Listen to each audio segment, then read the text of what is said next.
And it's one of the things that's apparent about this is that whatever's happening in Ukraine, whether it affects India directly or not, it certainly makes India desirable property as Modi plays hard to get at the United Nations, and is ambivalent about other people's sovereignty while defending India's own sovereignty, and balancing between his sort of ideological friends in the US and the military suppliers and backers over, and fuel suppliers, I presume. I noticed they're selling discounted fuel to India at the moment in Russia. So, and of course, looming over the Himalayas is China, which is never far from Indian politicians' mind for fairly obvious reasons. But within all these complications, some people say that with chaos there's opportunity, and we're hoping to hear from Bilal to what extent Modi and the Indian government are trying to seize opportunities, and to what extent they genuinely don't know what to do and are being buffeted between competing forces. There's a complex politics here. There's a strong anti-colonial element in Indian politics, possibly because some of the people who ruled my ancestors also ruled India and spent several hundred years despoiling the place. So there's the rich traditions here, but India has also been a prominent member of the non-aligned. People tend to forget that India actually voluntarily provided troops for the Korean War and not on the North Korean side. So all of these factors come together with the change of government there and with what's happening. So Bilal, explain India's abstention and ambivalence about Russia's invasion of a sovereign state, Ukraine, when India has been so het up about sovereignty for many years. Yeah, first of all, Ian, thank you for having me. I think you mentioned a lot there. Not sure I agree with some of what you said, but let's unpack some of those causes. So I think the first place to start is exactly where you said, India's abstention, and it's really caught fire in our press, in our media, of course, among the halls of power in the West, in Europe, and especially in the US, whose alliance and relationship with the Indian government has been warming, certainly over the last decade, at a rapid clip. I think we should really separate out the direct causes behind why India chose to abstain at the UN, and particularly at 2 UN votes vis-a-vis Russia, and then sanctions on Russia, and the underlying causes. I think the direct causes are, first and foremost, the evacuation of around 20,000 Indian citizens in Ukraine. Let's not forget that this war is, less than 2 months old. And in recent history, Russia's way of doing war has been incredibly brutal. We just need to think about the siege of Grozny in Chechnya and the way in which that country was razed to the ground in many parts by Russia. And so I think the Indian government's focus on making sure that it was able to evacuate 20,000 of its citizens in Ukraine, which would necessarily involve some level of cooperation and dialogue with the Ukrainians, with Russia, was fundamentally important to its strategic calculus. And I think only one individual was killed in a crossfire, but otherwise nearly all 20,000 were evacuated. I think secondly, and perhaps more importantly for many of your viewers who are interested in international politics, is the political economy of defense. Around 60% of India's defense industry and defense imports over the last 10 years have come from Russia. There is a fundamental dependence on Russian arms, submarines, technology, and there's of course the very important delivery of S-400, half of which have been delivered and the other half are yet to be to make their way into India. And in an environment where not only has Russia invaded Ukraine, but the broader geopolitics point to a changing security environment in Europe, the repercussions in Asia, to fundamentally risk your defense preparedness would be something that the Indians would look at and be wary of. There's, of course, the long-term plan, I think, in most of the circles of power and strategy in Delhi, to think about, how can we eventually indigenize our defense establishment, build a domestic military industrial complex, move dependence away from Russia. But in the short term, that's not going to happen. And so when we think about India's abstention, I think both in terms of its immediate focus on its citizens from a humanitarian and security perspective, as well as de-risking any threats to its defense preparedness in terms of isolating Russia, I think those are the two proximate causes as to why it behaved the way it did. And what were the origins of this switch to Russian supplies? I mean, originally, of course, it was often British colonial inheritance in terms of aircraft, ships, etc., etc. But it was Congress that made the switch to Russia. And to what extent was this ideological, anti-colonial, and to what extent was it technocratic? The Russian weapons were better or cheaper or whatever. Well, I mean, I think it's worth reminding your viewers that for most of its post-independence history, when India received independence from British colonial rule in 1947, India was far more inward-looking in terms of its political economy and non-aligned in terms of its foreign relations.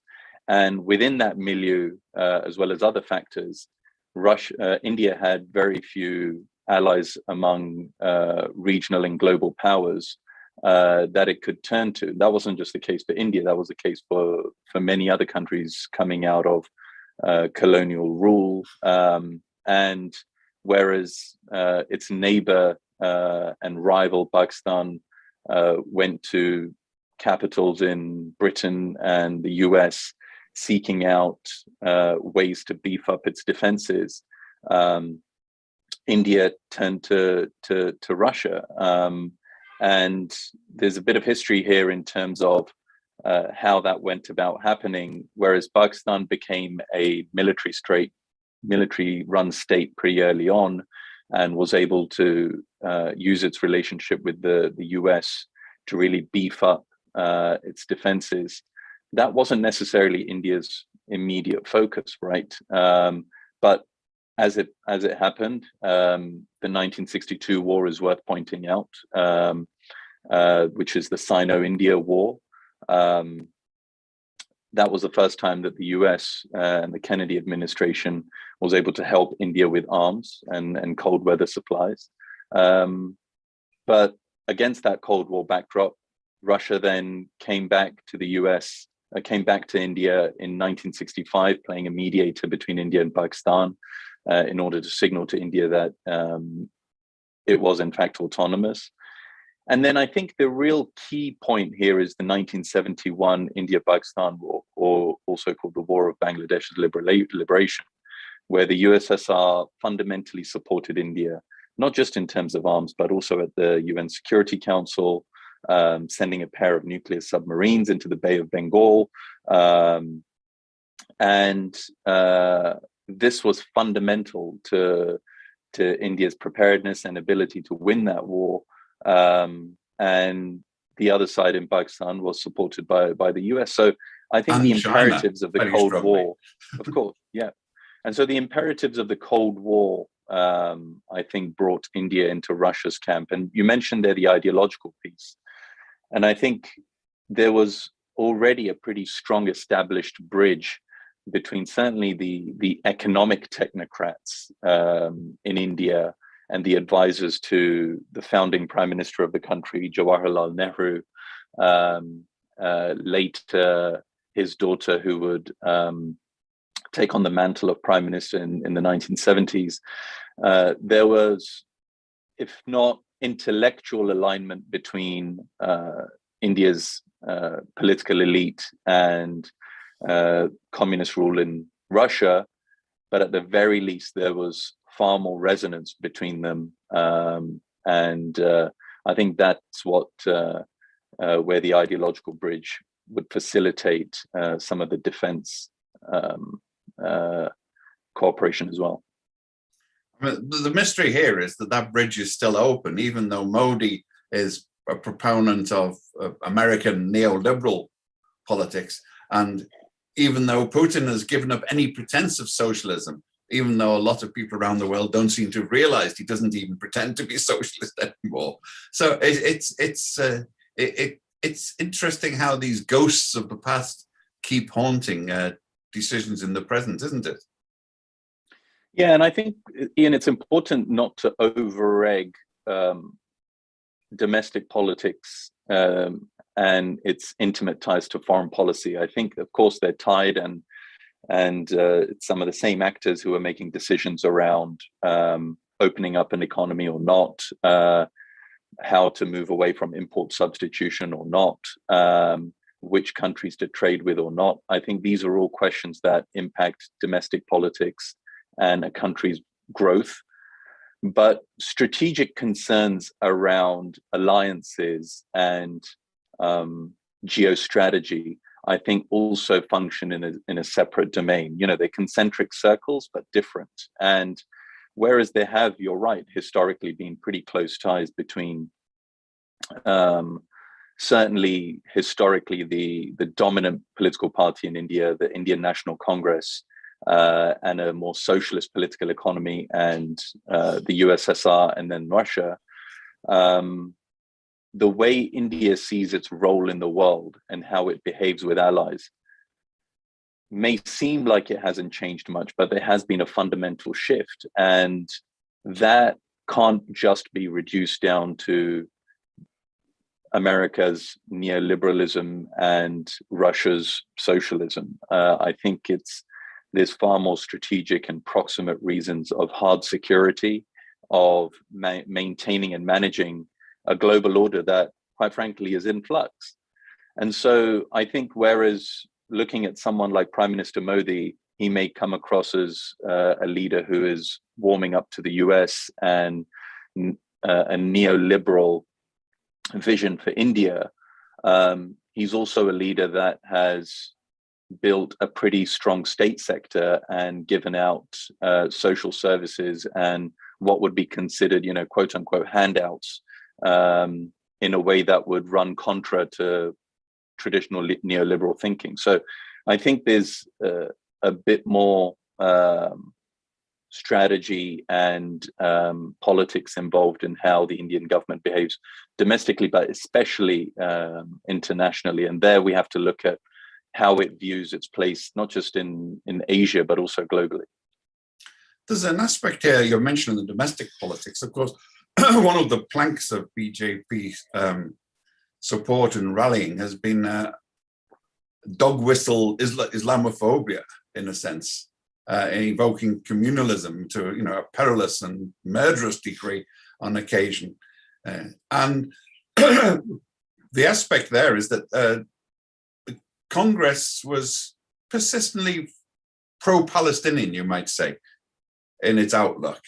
But we've seen a shift now where Modi has been cultivating Israel, and at the same time he's been bashing Muslims at home.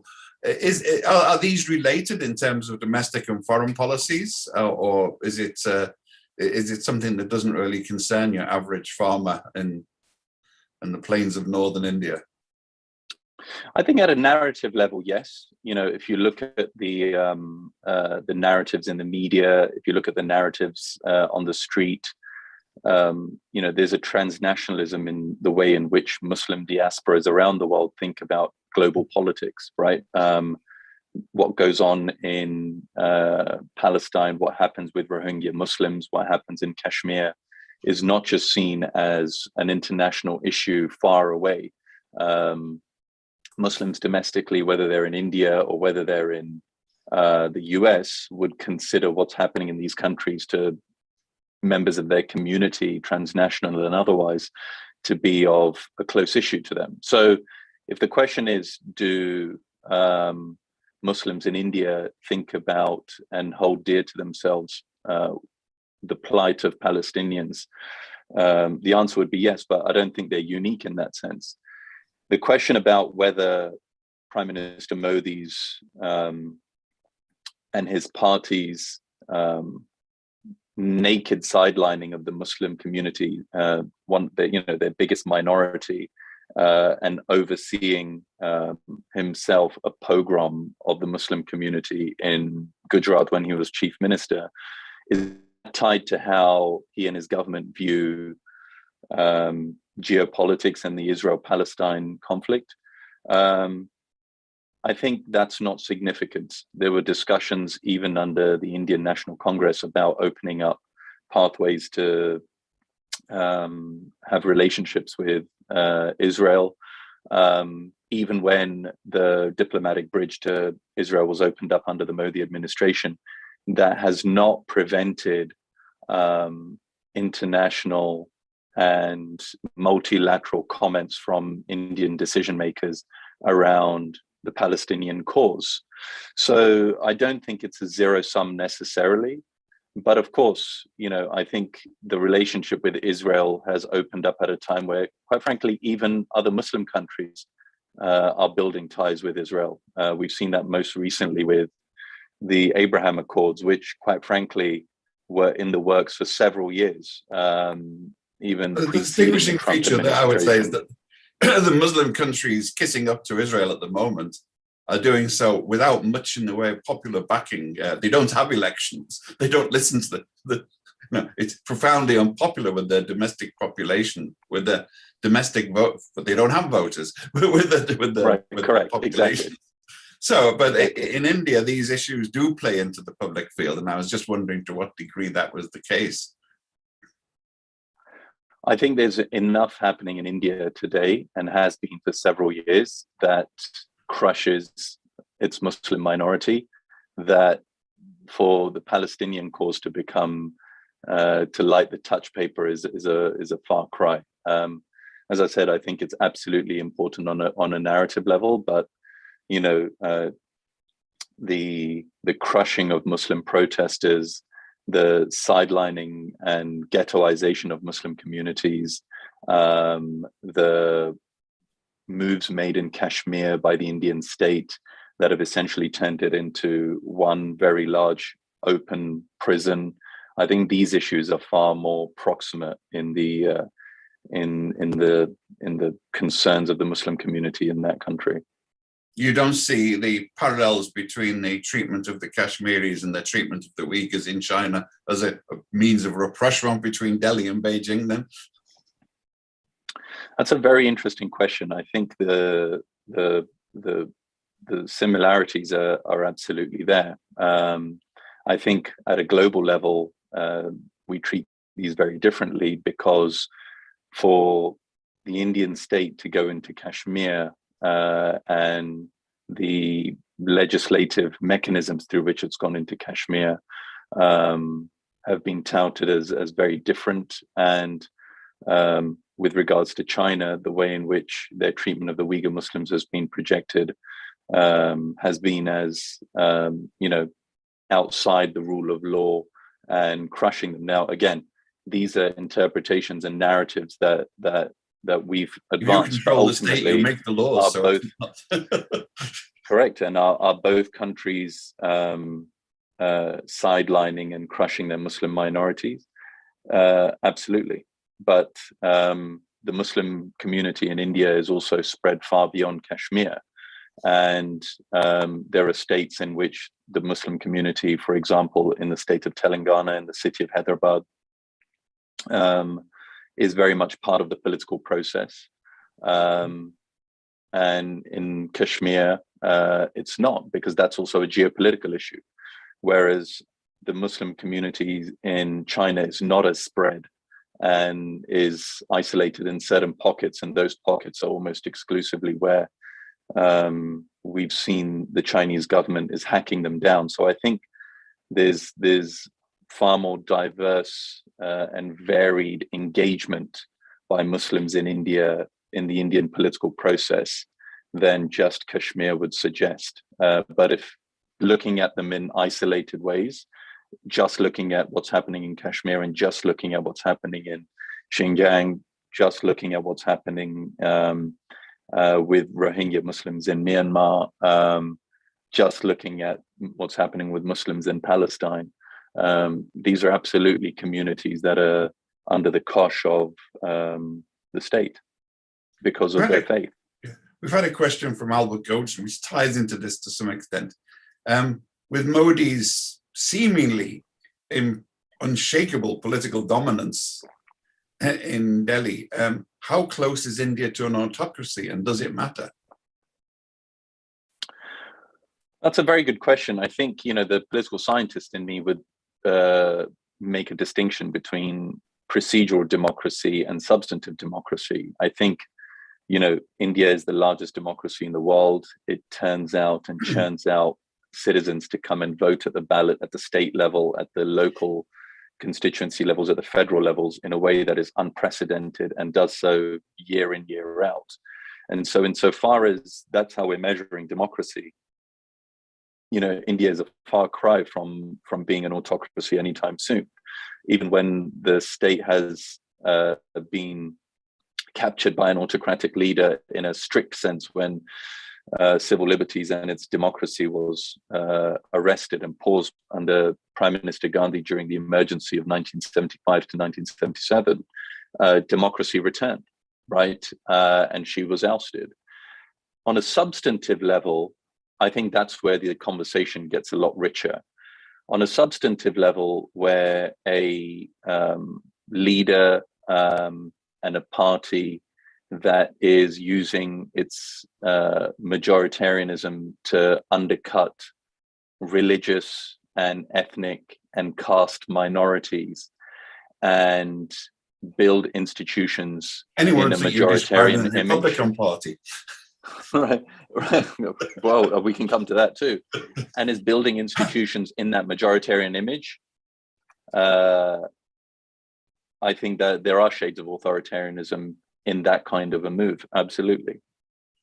Yeah, you can still be authoritarian with popular backing. It's what you do to the minorities that matters, I suppose, under these circumstances.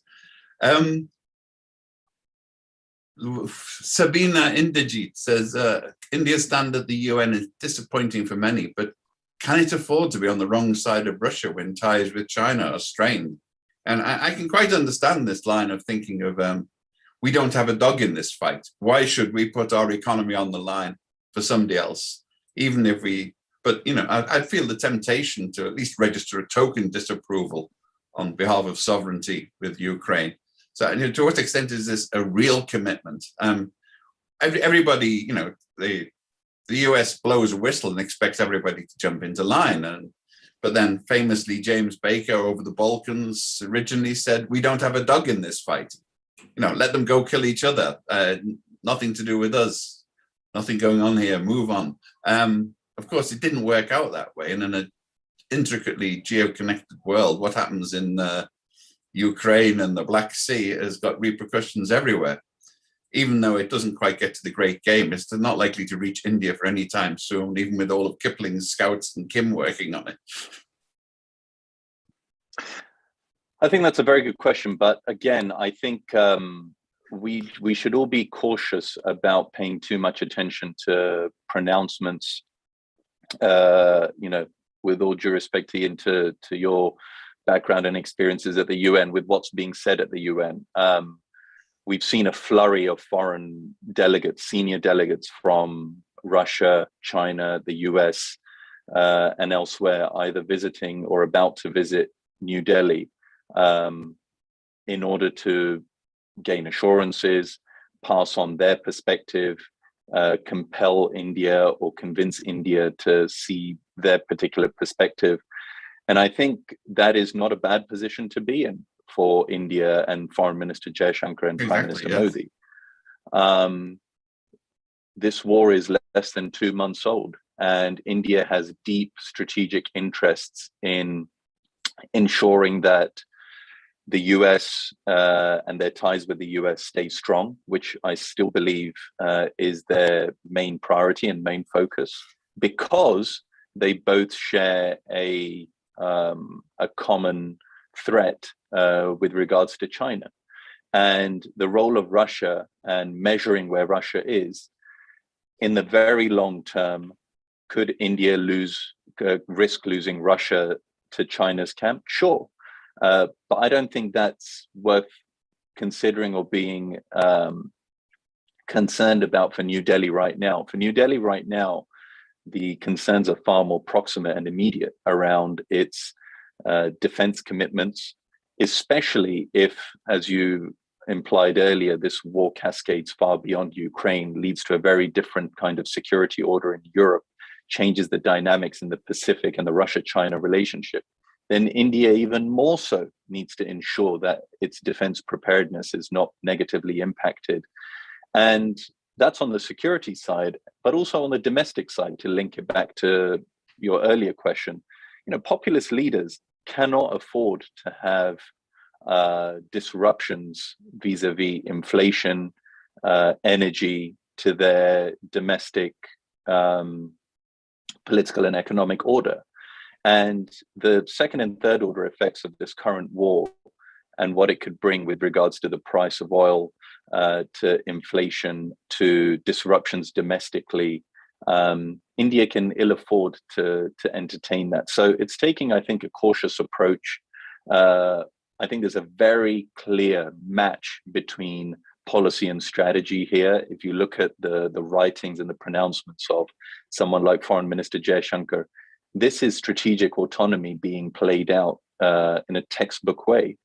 And India's position has also evolved in less than 6-7 weeks, right? The Prime Minister Modi has had calls with President Putin and President Zelensky. I think behind closed doors, India and its decision makers are being far more open with their counterparts from Russia and the US.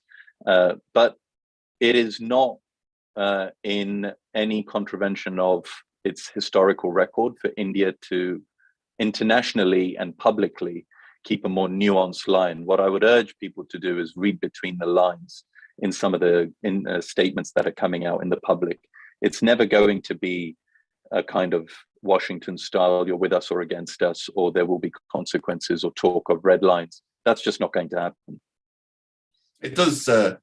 Well, the whole conflict has been bedeviled with what you might call binary thinking, where it's all one or the other, and nuance is, as a word it might be used, but as a concept it's not been much used in the course of this. In fact, as you were talking, it reminded me that India's position, if you scale it up, is not that dissimilar to that of the Free State of Ireland during World War II, which, it was very close. It had principles. It had a population that was not very happy with the stand, but it decided to take strategic implications in there. And it was, Ireland survived, and it hasn't been reviled as a Nazi sympathizer since, despite being the last place where the Irish Prime Minister went and paid his condolences on the death of Mr. Hitler at the German embassy. They were forgiven. And they kept getting, they kept getting aid from the British and support from the British and Americans afterwards. So there is room, a lot of room, historical room for maneuver here. And India is in a position much better than Ireland in terms of people want India's support. Not many people wanted Ireland's support in World War II. Yeah, and Ian, between your words there, you mentioned at the start of our discussion colonial origins. Right. And, not to make this too theoretical or historical at the cost of talking about the practical realities of politics, but, you mentioned Ireland there. India, Ireland, most of the world have long memories, and those colonial legacies are important. The legacies of the Cold War are important. But the hand that New Delhi has today and the hand that other countries, let's call them post-colonial states, have in Asia, in parts of Latin America, in some parts of Europe, though not too much, is very different. And the kind of world they want to see and actively shape is also very different. So India has absolutely a values and ideas-based alignment with the United States, but it also does not want Washington's global preponderance to return in the way it can, as we've seen through the Cold War, or as a corollary, the British during the Empire.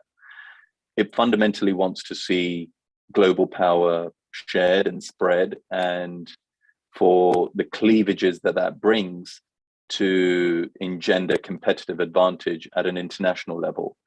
And India wants, and quite frankly, probably deserves that seat. And so, the other side here doesn't just get a vote, but now gets to shape what happens in global politics. And I think that's what we're seeing play out here. I'm ambivalent about expanding the Security Council. I think shrinking it would be much better myself, but that's another story. We can discuss that on another occasion. But it is, of course, as the famous Speaker of the House here once said, all politics is local. And we're discussing geopolitics, and Modi's strength and his leverage comes from domestic support. So I think this is the real subject of your recent book. To what extent has he consolidated that report? To what extent is he unassailable? Can Congress ever come back to life like a staggering zombie, or is it dead forever? Are there any other parties on the horizon, or is it, as happened recently, sort of regional state parties coming into ad hoc coalitions to get what they want? Yeah, look, one adage is that all politics is local, and another is, you're never really out of the game in politics either. So to say the Indian National Congress can never come back is not something that I'm going to sit here and claim, but it seems highly unlikely that it's going to happen anytime soon. Usually the way Uttar Pradesh, India's most populous state, goes, usually the country goes. And the BJP outright won the 2022 UP state election, a state that, prior to the BJP's rise over the last 10 years, had a recent history of being ruled by a series of coalition and state parties. But now the BJP wins outright there, and it wins outright there, even more interestingly, against the backdrop of the thread that you outlined earlier, which is communal politics, right? It also has a pretty sizable Muslim minority. It has a pretty sizable OBC or backward caste minority and set of minorities. And so despite those political countercurrents, the BJP won outright. And it won outright, even more surprisingly, perhaps to some of your listeners, with a pretty strong religious nationalism and authoritarian approach under the leadership of Yogi Adityanath. And so the BJP is set to win, and Modi is set to win a third term in 2024. And the reasons for that are, of course, the performance of the BJP government, the leadership of Prime Minister Modi, and we can go into any of these buckets. But also looking at the other side, it also speaks to the fact that the main opposition, the Indian National Congress, is totally decimated. It's led by a dynast in Rahul Gandhi, who is, by all accounts, a blunt political leader. It's beset by internal strife within the party itself, hasn't been able to manage generational shifts, and has been noticeably absent from a bunch of serious electoral victories. Now, you spoke there of smaller parties, regional parties, and that's where for a long time, certainly since the late 80s, there was a view of India sort of going towards this highly plural, state-driven party system, right? We can think of the Trinamool Congress in West Bengal, the DMK in Tamil Nadu, the Aam Aadmi Party up in Delhi, which was born out of anti-corruption protests 12 years ago, off of which my book is based. The counter argument would be, can they come together and form a united opposition? But they have not got the numbers and, quite frankly, nor the resources to mount a serious challenge to the BJP. And on both those counts, in terms of mobilization and resources, and then the third pole of Prime Minister Modi and his personality itself, I think make BJP a formidable political machine, and they'll sail through the 2024 elections.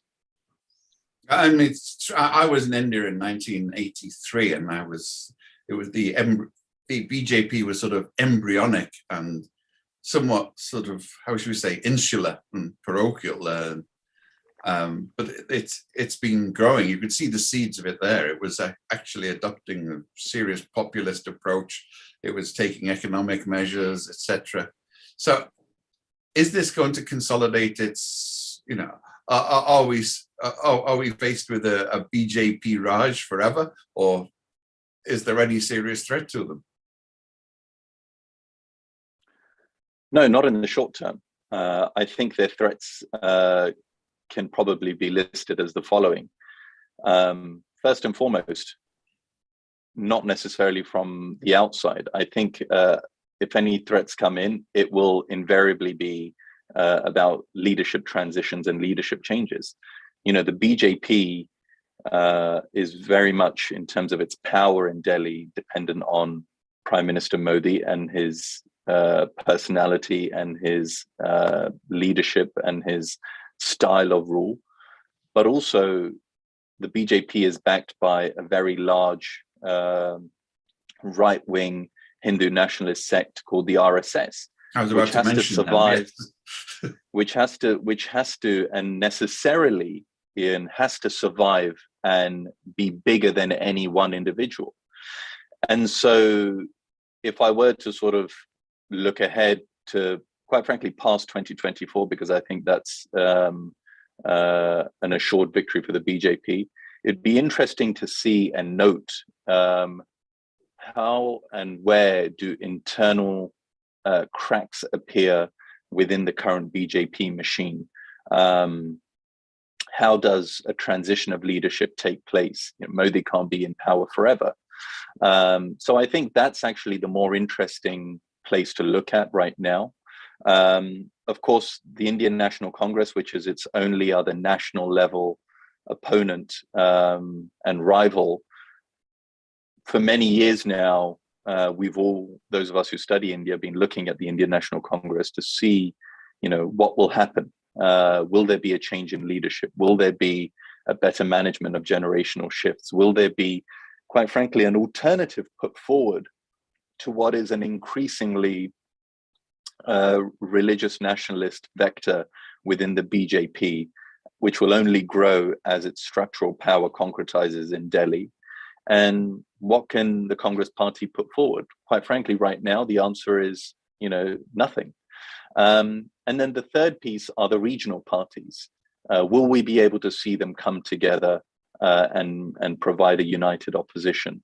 I think eventually they could get the numbers, but that will take a long time. Resources is the interesting piece. There is an entire political economy of how political parties in India are able to fundraise and bring funds into the party machine. And laws and legislation has been changed and altered to thwart them. And that's happened under the BJP. And they simply, some of these regional parties, don't have mobilization at a national level to be able to rival the RSS. So in the short term, Ian, I think those are the three ways in which cracks could emerge to the BJP's hegemony, but we'll only start to see them, if at all, in the medium to long term.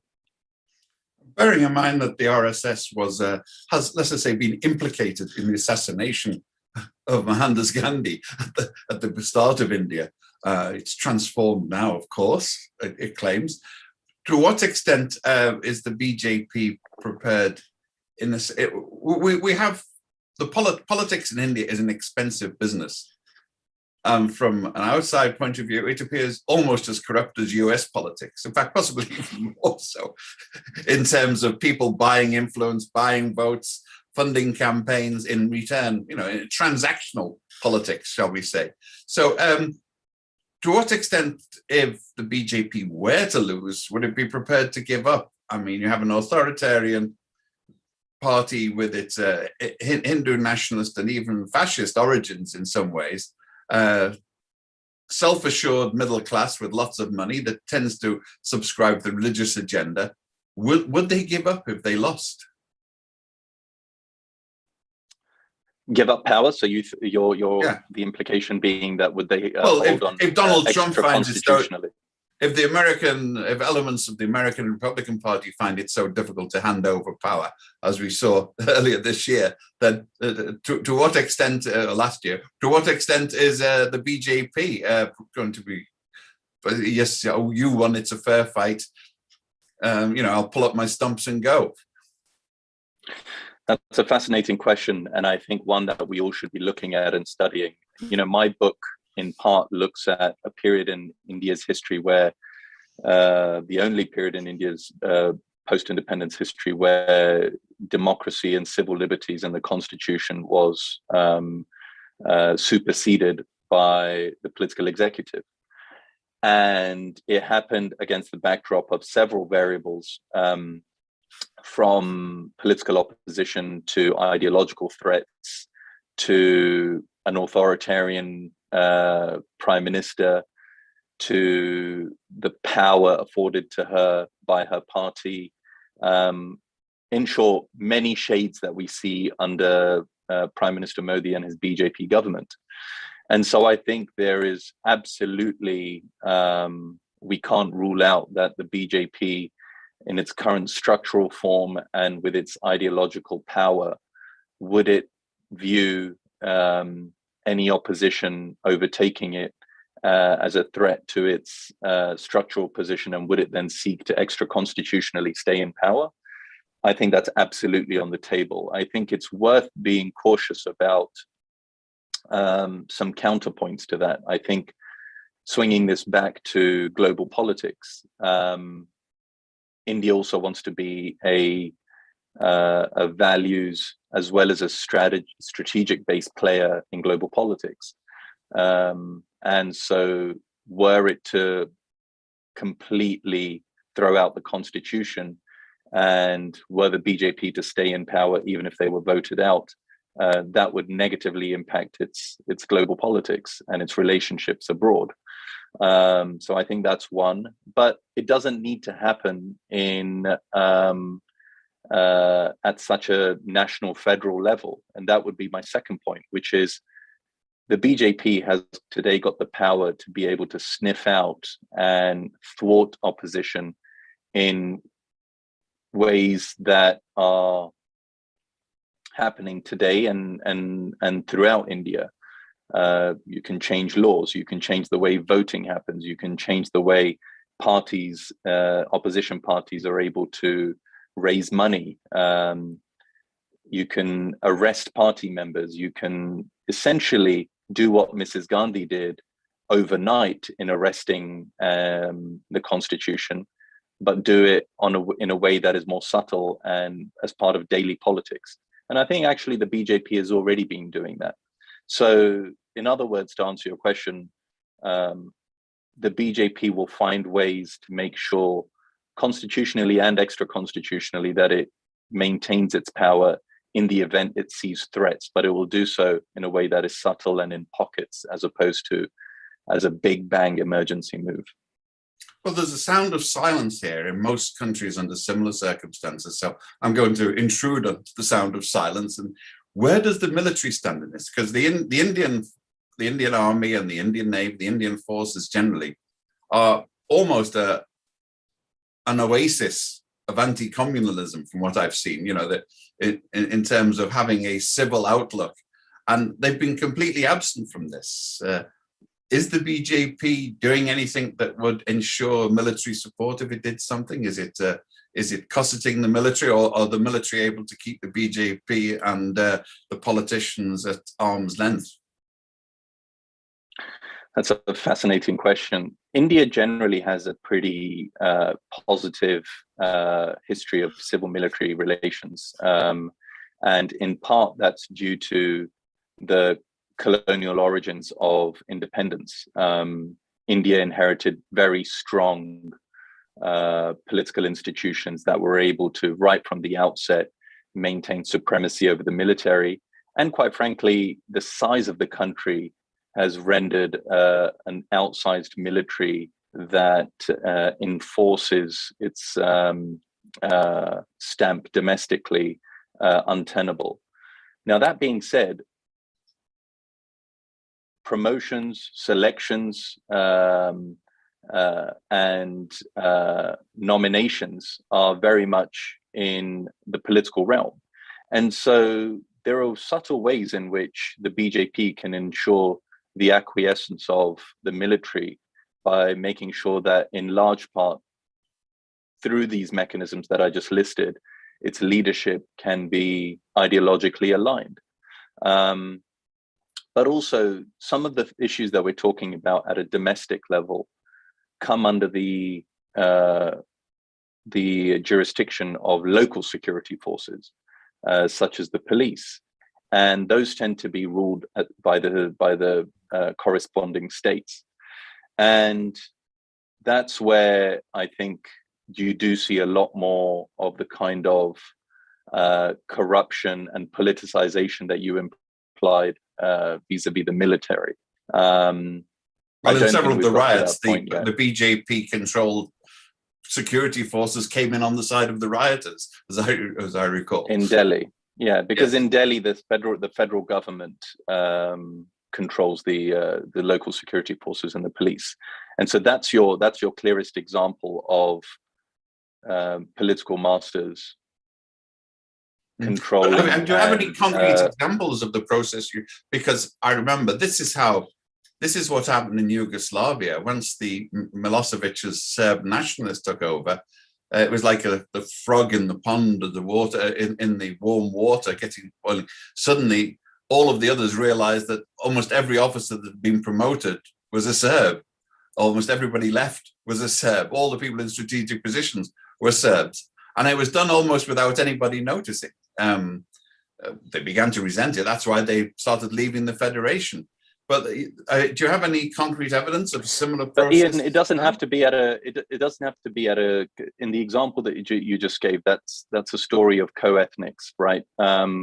I don't think that promotions and selections need to be of other Hindus within the military architecture for them to be aligned with the BJP. There's also a military-industrial complex. If the military is being supported and backed in terms of leading weaponry, in terms of preparedness, that's something that the political class can do to ensure that the military stays on side as well. But it's not analogous to the Yugoslav situation that you just pointed out, or what we've seen in parts of Latin America, or certainly what we saw next door to India and Pakistan, of co-ethnics being in positions of leadership in order to share an ideological mandate. Oh, so is there going to be any change? Because I don't know. We're either at the start of a very long war of bloody attrition, or moving towards the end game in Yugoslavia. Sorry, these tropes sticking in one's mind, in the Ukraine and Russia. Is India in a position to offer a ladder for the parties to climb down? Has Modi kept enough distance to say, look, I can be the peacemaker. I will come in and we can work something out, and both of them will be in a position to defer to him. This is the role the United Nations should be playing, but it's, as we have noticed, United Nations is very conspicuous by its absence. I don't just think that's something to speculate and possibility. I think that's highly probable. In fact, I think that's exactly what India is hoping that it ends up doing. You know, Prime Minister Modi has had calls with Putin as well as Zelensky, and I think it's very much in line with the Delhi's foreign relations today and the world view of Foreign Minister Jaishankar, and the foreign relations that Prime Minister Modi has projected, that they want to be able to be in a position where their strategic interests vis-a-vis their defense trade with Russia and their relationship as a democratic power with the US, but that both those interests can in some form survive. And so being able to be in a position where they can bring together a corridor of countries, of alliances to create an exit for this conflict, I think that's exactly what India has been looking to do. And they've already made mention of, you know, the parties to return to the Minsk agreement, and so forth. And I think what we're going to see with a lot of these foreign visits that are happening right now in India, that behind closed doors, India will be looking to project itself as not a player, but the player that can help bring the parties away from a war of attrition. This is sort of tied into the question of resources for elections and so on. The overseas Indian component, big in Britain, Australia, it's huge in America now. And I have seen signs from what I can see that they are very often aligned to Hindutva and the BJP. Are these significant resource base for Modi for the future, for elections, and and for domestic influence inside American politics, come to think of it? It's a fascinating question. I think a lot of the polling and the surveys that have come out points to something exactly what you just said. Indian diasporas, certainly in the UK and in the US, tend to be Democrat or Labour or left-leaning at home, and support Prime Minister Modi in India. And can they be a resource to New Delhi? Absolutely. Now, there are, of course, legislative barriers for them to, provide resources by way of capital to political campaigns in India. And there's not enough evidence to suggest that they would necessarily be willing to do that in their droves. But they can absolutely be proponents of Indian interests domestically, not just in political spaces, but beyond that, in business and elsewhere. And we've seen that in diaspora communities far beyond India. So that's not something that's exclusive to India, but the size of it, the size of that diaspora in the UK, the US, Australia, Canada and elsewhere is suggestive. Now, it's important to note that even within those communities, there will be pretty significant cleavages of opinion. I don't think every member of the Indian diaspora will necessarily even look to support politics in India, because within that diaspora, you have Indian-born citizens that are living abroad in these countries. You have members of the diaspora that are 1, 2, 3 generations removed from India. So I think the picture is a lot more complicated than just to suggest that they would one-to-one support the sitting government in India and advance Indian interests. But certainly there's a strong cultural bridge between the diaspora and New Delhi that can be advantageous to not just the Indian government, but Indian businesses, Indian civic organizations. And that's where it goes far beyond just Prime Minister Modi. I mean, think about the Howdy Modi event in Houston a couple of years ago that Trump attended. It sold out an entire stadium.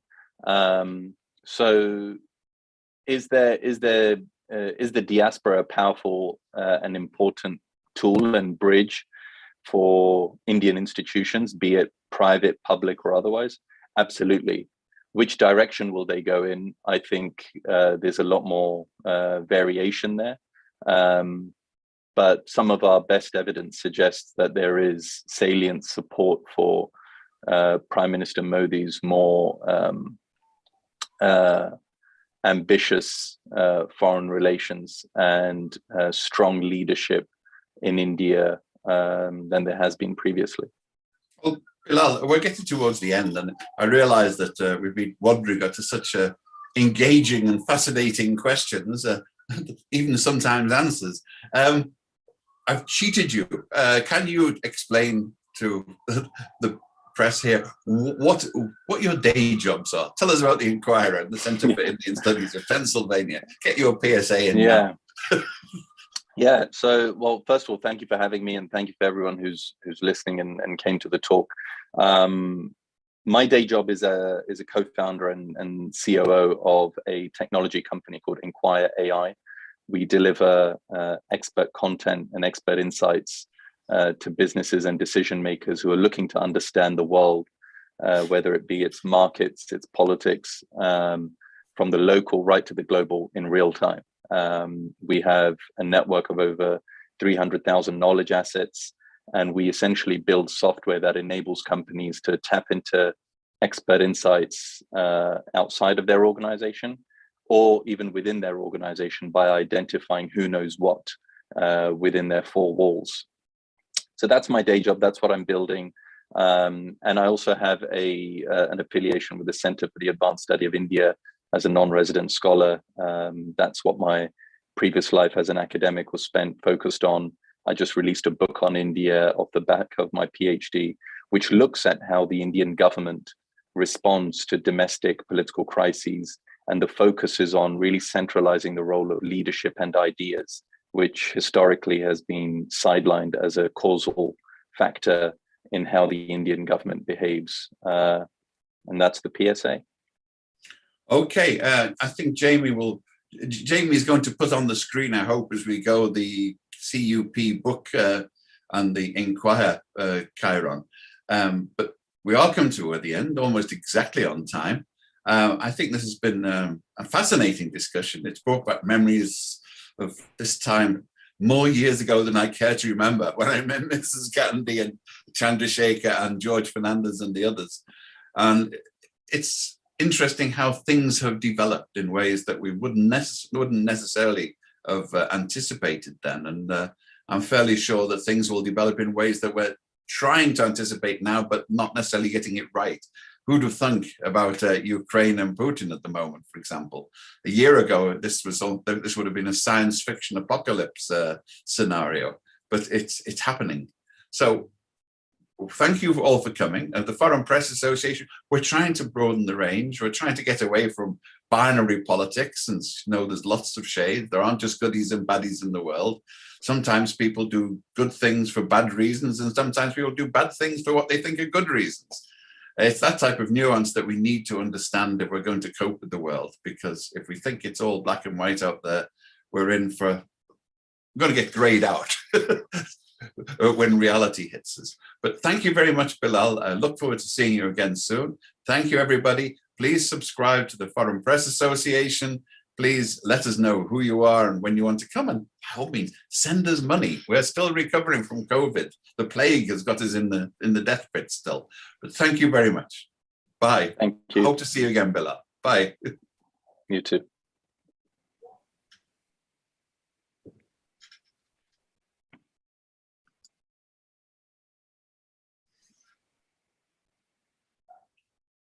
We're keeping it open so we can put your stuff up.